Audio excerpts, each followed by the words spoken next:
A very popular boat landing off the Cooper River is set to see a major expansion project starting next week.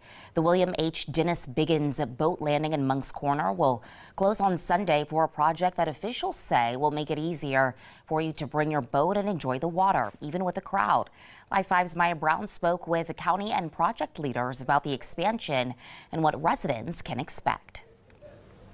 This right here is a foot. Now imagine 470 of these right next to each other. Well, that's going to be the length of this docking space right here after the Biggins Boat Landing expansion project is done, which officials say is going to support the growing recreation needs throughout Berkeley County. The William H. Dennis Biggins Boat Landing in Moncks Corner is one of many providing boaters access to the rivers and lakes throughout the county.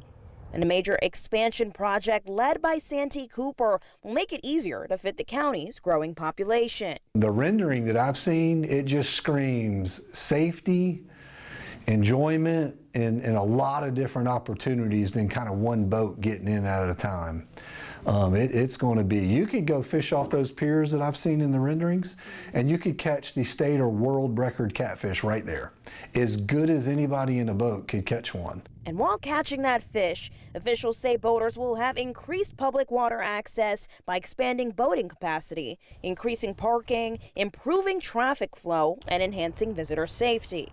Santee Cooper is proud to serve our local community, and our partnership with Berkeley County is built on that shared commitment. So, that includes promoting responsible growth and preserving access to our rivers and lakes. Officials say the expansion project will not only improve public safety, but will also ensure the landing can serve both the current and future community needs. Berkeley County has the best outdoor life of any other county in the state.